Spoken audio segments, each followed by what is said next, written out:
Welcome to the Growth Minded Accountant podcast, where our experts will share best practices on running your firm in the digital age. This podcast is brought to you by CountingWorks Pro. Let's get started. Welcome back to the Growth Minded Accountant. I am your host, Lee Reams II, and today we're diving into how tax professionals can use digital marketing to grow their practice during tax season. Joining me is a digital marketing expert, our resident expert, Rebekah Barton. Rebekah, if you could say hello. Hi, guys. This is one of my favorite topics, so I'm excited to talk about this with you today. And we know the October 15th deadline is on us. But as you guys all know, there's a little bit of a breather, and then you got to start thinking about tax season. So, as we know, tax season is approaching very quickly. And every time this time of year, we see a surge in demand for tax-related services. Based on Google and some of the stuff that we see and track, most of that demand actually starts, believe it or not, in early January. People start looking, those that are more, hey, I want to get my refund very quickly. So depending on your target audience. So reality is you need to be ready the end of the year, end of December, have everything set up, everything optimized probably here in the next couple months, especially if you're doing any of what I'll call search engine optimization. And that will kind of set the path for you. In addition, we've done a podcast previously on referrals and how to kind of soup up your referral pipeline. But today, as we talk about digital marketing, the referral process is completely disrupted because of digital. And what they see when someone refers you, your web presence, your social, your reviews is going to be a big factor as well. So I'm going to start out here, just some basic questions, and kind of some of this stuff is obvious, Rebekah, but let's just start out with something really easy. Why is digital marketing so crucial during tax season? There are a lot of reasons, but number one is competition. Obviously, the tax preparation industry, tax planning, anything financial is very competitive. It seems like there are, hundreds, if not thousands, of tax preparers in every major metro area. Digital marketing is a really good way for you to stand out. It's a great way for you to gain an edge over your competition because people are online, right? That's where people are searching for service providers these days in all industries. So the better you can do with digital, the better you're going to do in your practice in earnest. And we've been talking a lot about SEO. We call it search everywhere optimization now. Yeah. And let's define that a little bit, because I think it's something that I've been saying for, 5-10 years now. It takes much more than a website to be found online. But kind of explain what search everywhere optimization means and why it's not just what you're doing on your website that's going to be indicators, where people are hanging out, where they're going to find you and choose to work with you.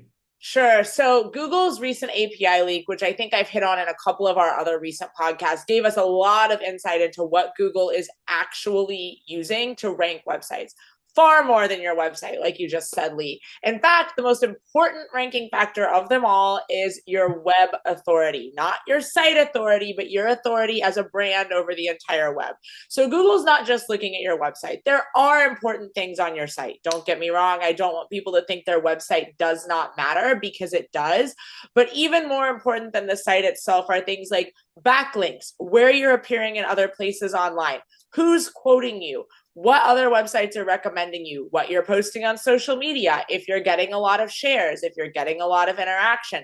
And remember that social sites have their own search algorithms as well. So it's a lot more than search engine optimization in this day and age. Your entire holistic web presence is playing a role in where you rank on Google and also where people are finding you. Someone might find you on Instagram rather than on Google because they're searching for tax providers, using social instead of using a traditional search engine. So I think, and I've never had you slap your hand before. This is serious. We're excited about.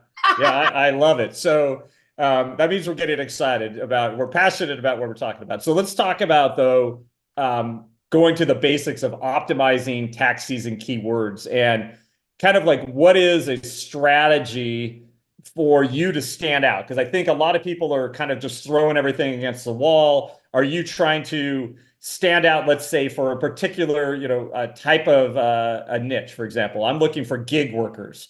I'm looking for lawyers, or am I looking for, San Jose, California, high tech workers, for example? So explain to me how you would set yourself up to optimize your website for keywords of a target audience? Sure. So first of all, you don't want to go so niche with your keywords that only one person is searching for it. Make sure that you are using terms like San Jose accountant for tech workers. That is a slightly broad category that people might actually be searching for. That's really important. Secondarily, the best way to optimize your site for these keywords that are not general, that are niched down, is to do content clusters. Content clusters are collections of articles, a series, if you will, that relate back to a core topic. So sticking with that San Jose tech workers, you could throw into AI, you could think of it on your own, whatever is easiest for you. Come up with 8 to 10 topics that relate back to that particular core. So tax help for San Jose tech workers, and then create a content cluster surrounding that. You're going to hit on a lot of great keywords by doing that. AI can even provide you with keywords that are trending, with keywords that you should definitely include. So that's a good way to do research. There's also Google Keyword Planner. There's Ubersuggest. There are a lot of free tools out there that can help you create clusters of content. And then once you have those posted on your blog, cross-post them to places like Medium, Flipboard, break them down into social media posts and link back to your blog. There are so many ways that you can get your name out there, that you can get your niche out there, and that you can optimize your content at the same time.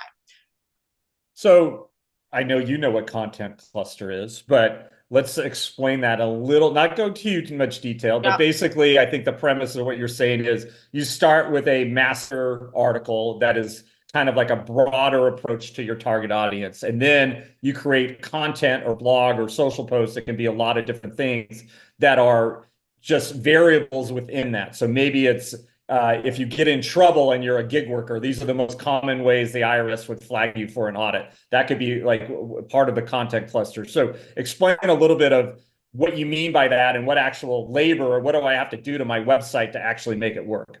Sure. So the best place to start is on your blog. That's going to give you a landing page, if you will, a landing location for all of this content. And then you can break it up and disperse it as you choose. Like Lee said, you do want to start with a piece of long form content that relates to your core topic.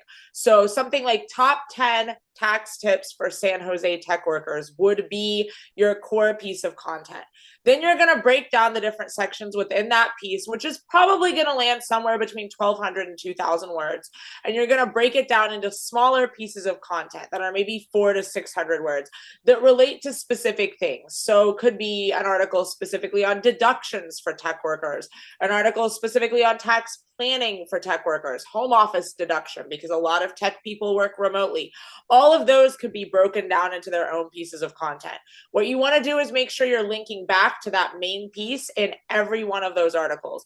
And then, like I said, you can also break those up and cross-post them or turn them into little bite-sized social posts as well. So that's kind of what we mean is you want to take a core piece of content about a topic and just expand on it and create lots of little pieces of content. And it's effectively a snowball effect. The more you post, the more authority you're going to build, the more Google's going to like what you're doing, and the more all these other search algorithms within other websites are going to like what you're doing. Almost every website now has its own search algorithm. Medium does, Newsbreak does, Facebook does, Instagram does. So the more you're snowball effecting, if you will, the better you're going to do on all of those different platforms.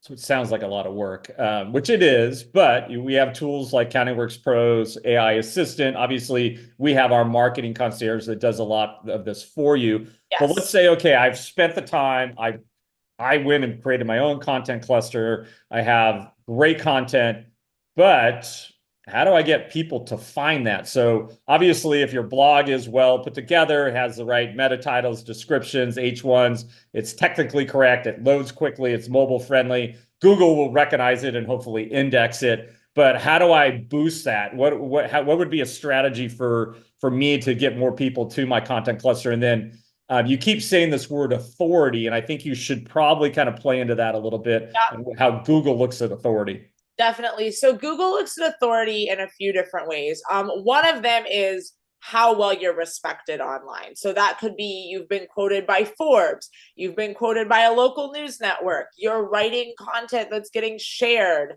by people in your area, you're an authority. It could even be something like you're on the board of the Chamber of Commerce and Google is viewing you as an authority in your town because there's a link on the Chamber of Commerce's website back to you. So there's a lot of different ways to build general authority online. To build authority in a specific niche, you're going to want to look at EAT, which is something we talk about a lot. It's something that Google uses all the time to rank people, particularly in the money and life area. We call it YMYL, your money, your life, which tax and accounting professionals are. So you're just going to want, basically, the more authority you have, it basically means the more well-respected you are online. So it just to break it down into one little sentence. So the more you can do to get your name out there and to get yourself backlinks on high authority websites, the better off you're going to be. High authority websites obviously are well-known websites. They don't have to be Forbes, right? It can be somewhere else that's well-respected. Your local newspaper, a local NBC affiliate. And a lot of these places are looking for people like you. So don't hesitate to reach out to them and see if, hey, are you doing a tax season article that you need a tax professional to come in and provide some quotes or provide some insight. So there's a lot of ways you can build authority. So let's say I obviously share this content on my social sites. I can create links back to my content.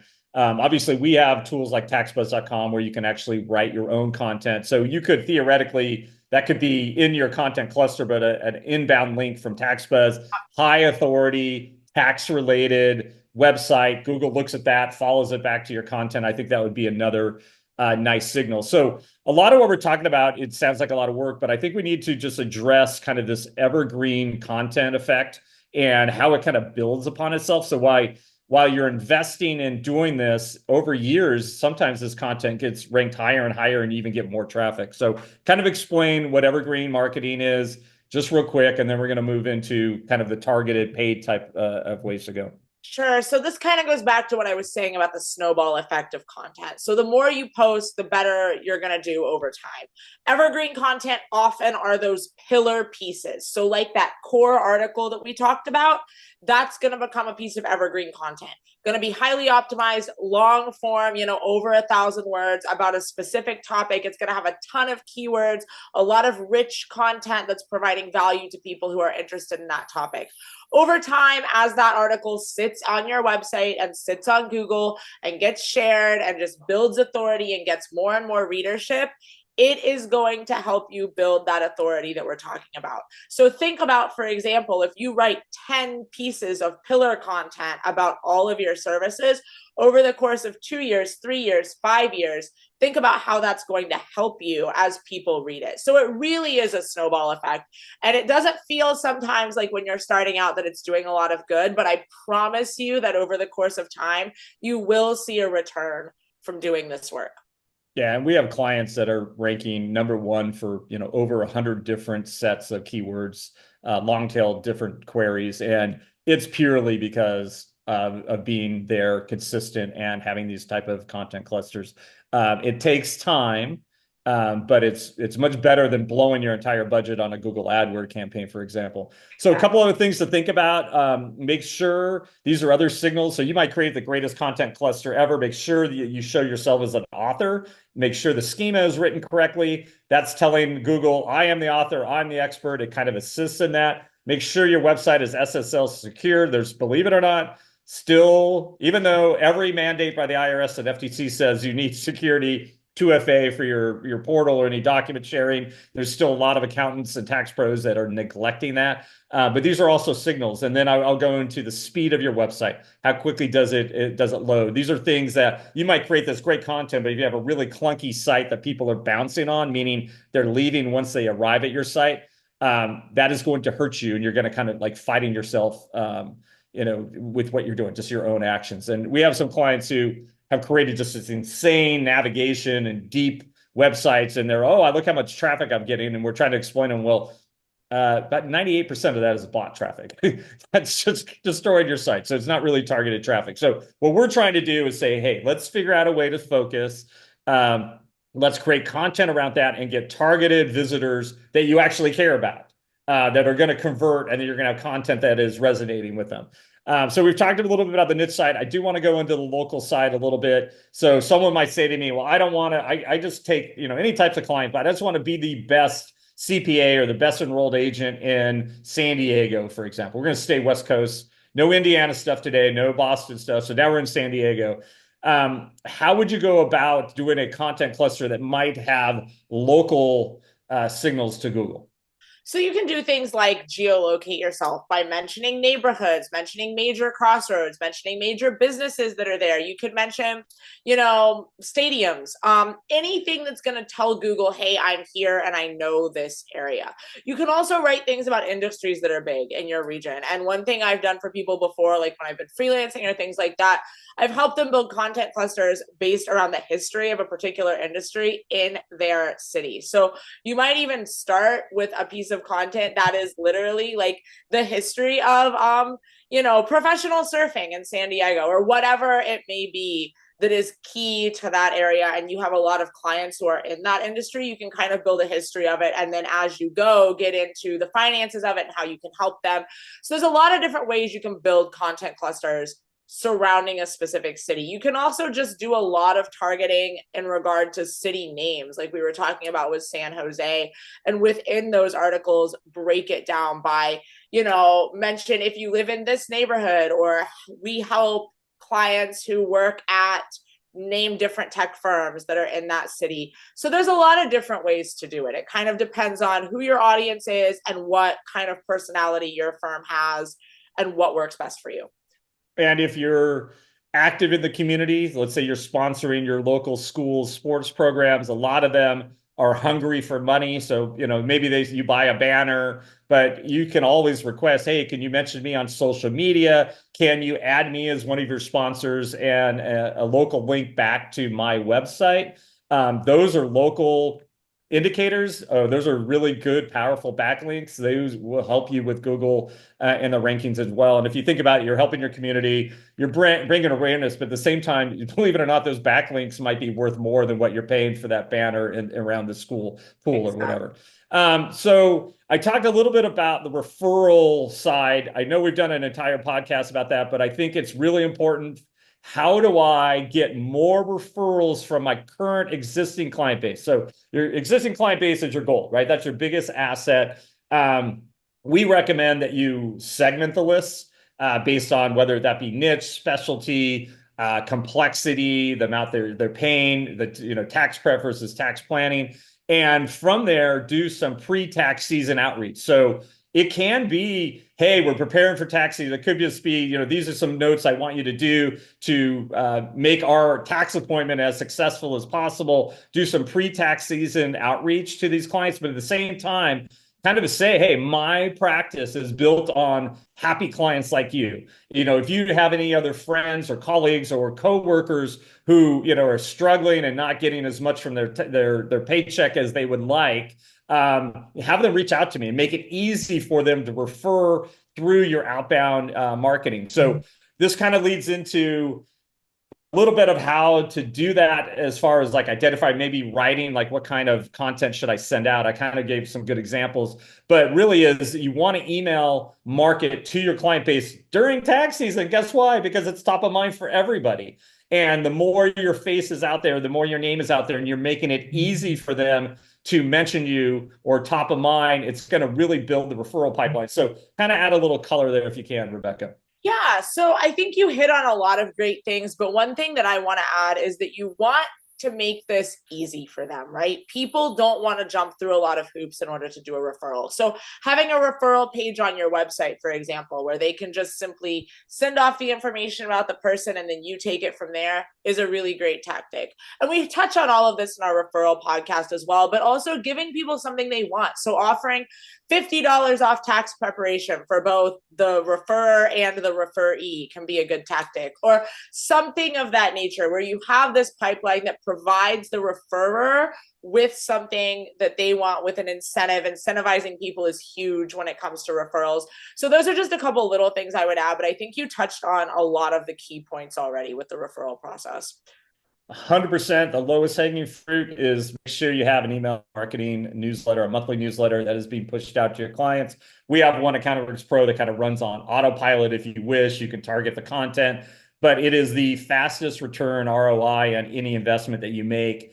High open rates, you cover life events, things that happen that will drive consultations throughout the year. So big deal. So I'm going to pivot a little bit now to kind of the paid approaches. So there's two ways to look at this. You can boost things on social media as option A, or you could do what I'll call targeted ads, display ads on AdWords, things like that on Google, or there's even retargeting. So let's start with just Google AdWords.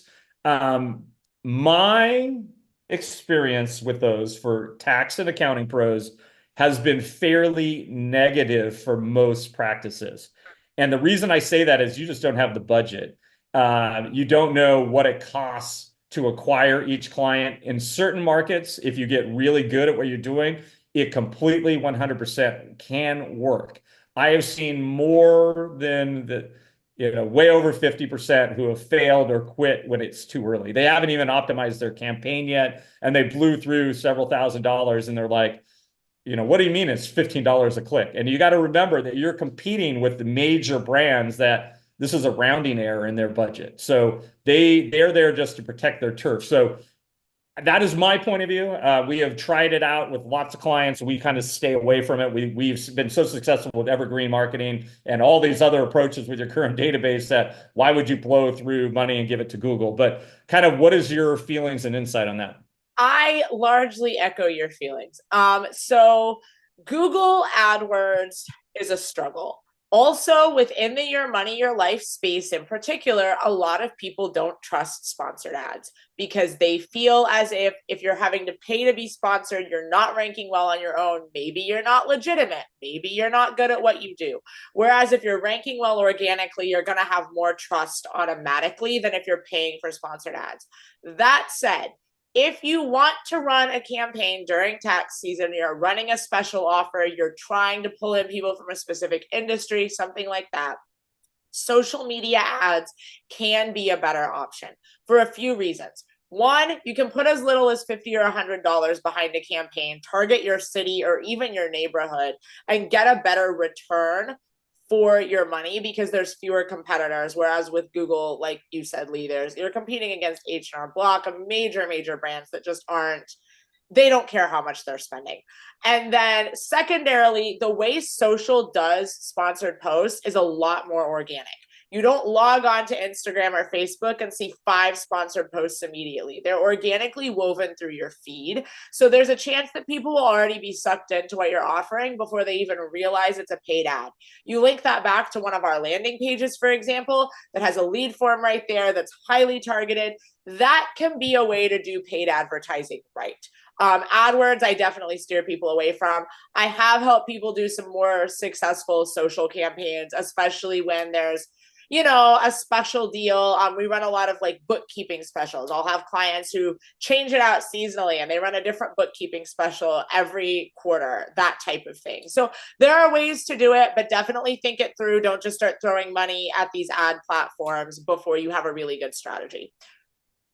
Very good. So I think social, again, is a way that you can boost content, especially for giving away things. And if you have, let's say, a tax planning guide for those gig workers, it might be something that is lower cost to get quite a bit of traffic there. Your conversion rates might be a little bit lower, but it might help with your engagement on your social. That could be a signal as well. So a lot of different ways to go there. So I'm going to go now to like these check-in items that are more like maintenance things that people don't think about. And these are other signals that Google's algorithm, and now we're just going purely to your website. So things like your directory listing, name, address, phone number, is it consistent across the internet? Back in the old days, that was a very high part of the, if let's say it was 15%, now it's down to 5%. I don't know the latest. I'm not following it as much, but it's definitely the significant has come down. But the reason it was so important in the old days is Google or any of these mapping tools didn't want to put bad data. If your old office or your old phone number,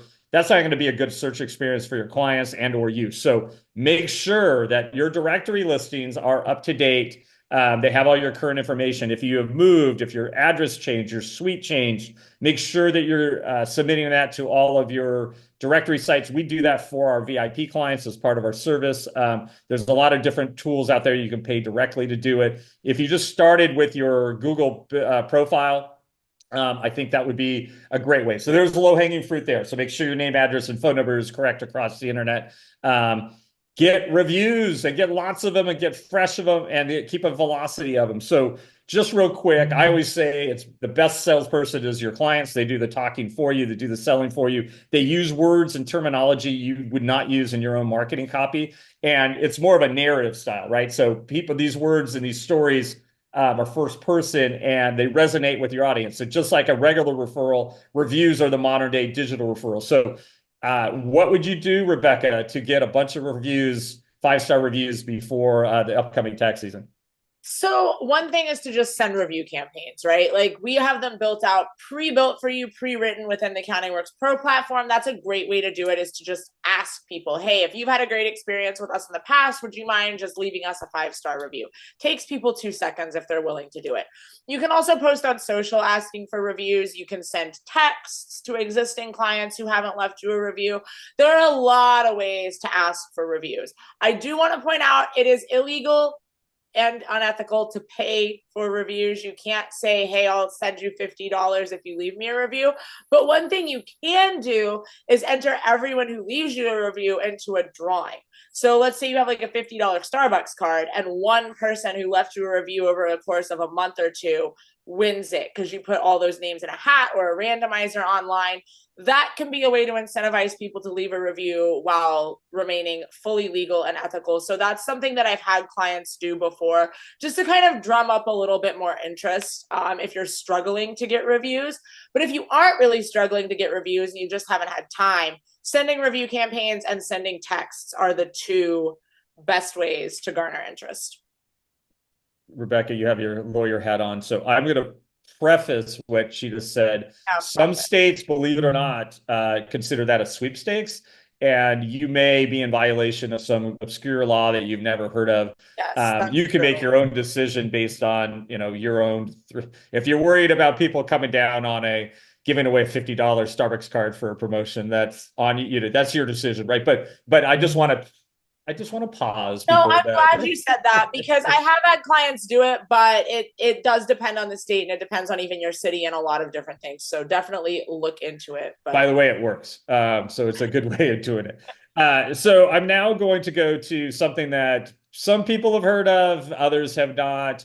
I'm going to say this is a way of getting your thought leadership out there and creating relationships. So you already have relationships perhaps with the estate planner. You have a referral network already set up with local realtors, the bankers, insurance agents, life insurance agents, whatever, the RAs, the CFPs in your area. So that's kind of like the most common network. So you obviously before tax season can start helping them refer you, reaching out to them, reminding them, hey, if you have any clients, don't forget about me. So those could be some really high value personal one-to-one referrals. But what the modern way, the digital way is now you have influencers and you have people that may not be specifically like an influencer on tax law, for example, but they might be an influencer teaching people, coaching people about a specific vertical that you're going after. So there's an influencer that's teaching gig workers how to travel the world and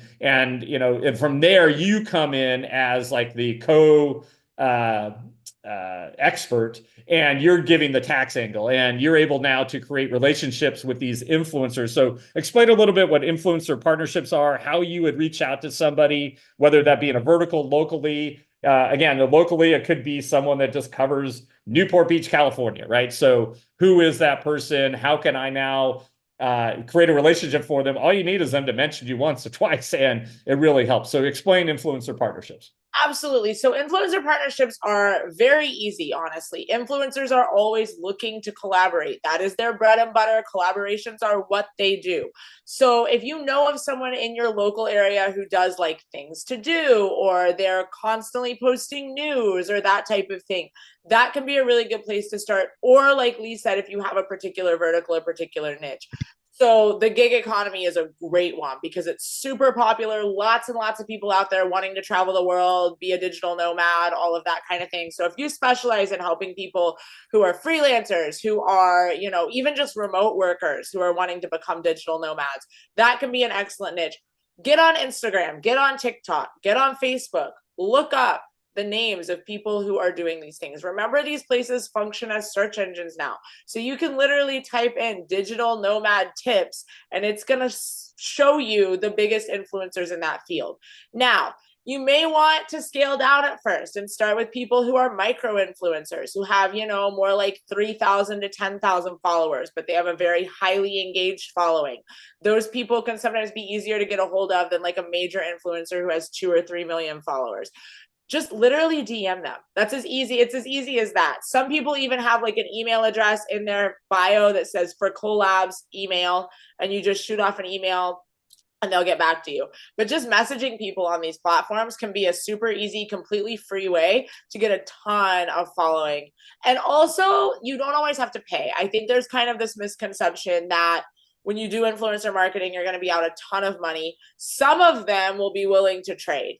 Smaller influencers, they might be willing to be like, hey, would you do my taxes this year if I promote you in a reel?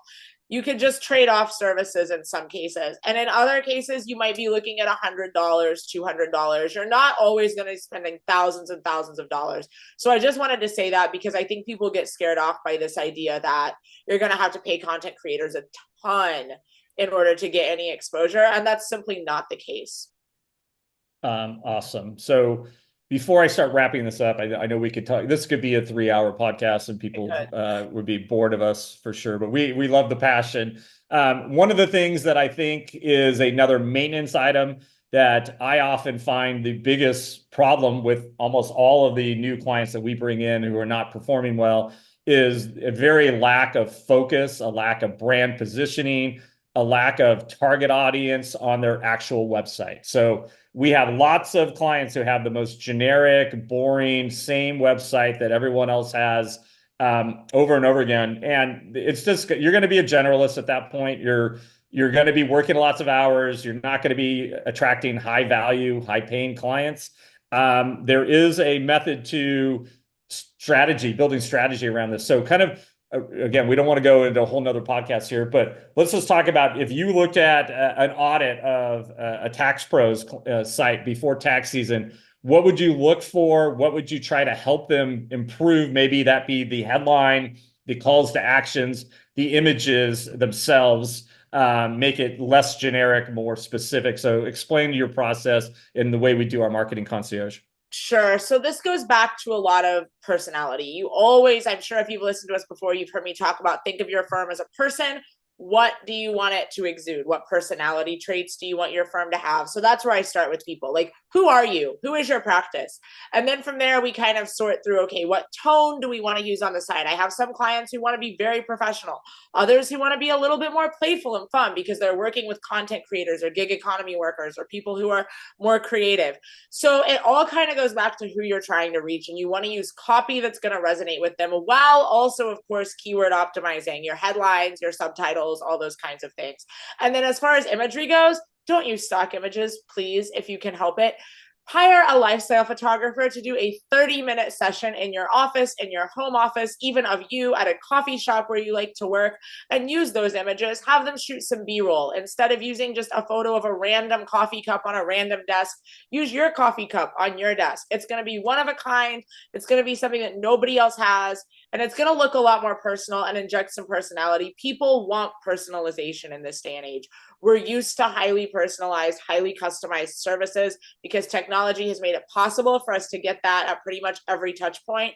So the more personal you are and the more you're showing who you are as a practice, the more likely you are to retain clients who already exist and also to attract new clients who are looking for someone who offers services that only you can offer.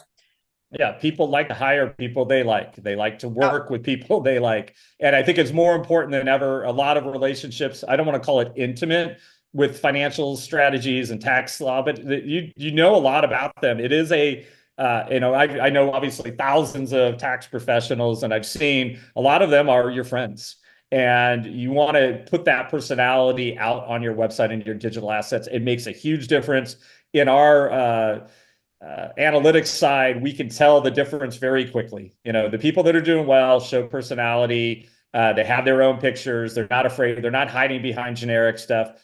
Don't be afraid. You get a little risk averse, go for it. It really, really pays off. So, Rebekah, I'd like to wrap this up a little bit. Have I not hit on anything you wanted to address today, or do you think we gave a pretty thorough kind of digital overview?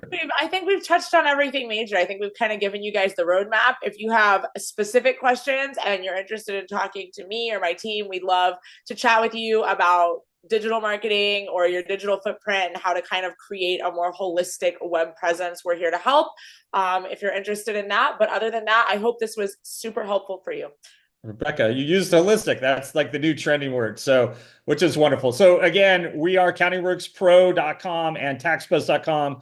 We are leading the way on the AI stuff. Our AI assistants are, I'm going to use a word that AI would use, revolutionizing the way tax and accounting pros work. We're saving hours and hours for our clients. I think our biggest issue now is we got to increase our tokens. We have people that are using so much bandwidth and using it so often that they're actually blowing through. So it's wonderful to see. Again, we're here to help. We do free strategy calls for people. So I know a lot of what we talked about today can feel overwhelming. Don't worry. A partner like us, we know this industry inside and out. We know what works, what doesn't. We've tested, A/B tested. We know exactly how to get you a very quick ROI. So I appreciate, again, you spending time listening to our podcast. We have quite a few little things in the bucket right now. One of them is going to be how to build a tax advisory firm and utilizing some AI tools to make it really personalized and really easy for you to do. So we're going to tell you how to price things. So that'll be our next podcast that we have on queue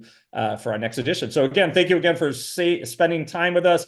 Please share our podcast with your colleagues that you're not worried about dominating you, that not your competition. And we hope to have you repeat and come to our other podcasts. Thank you again.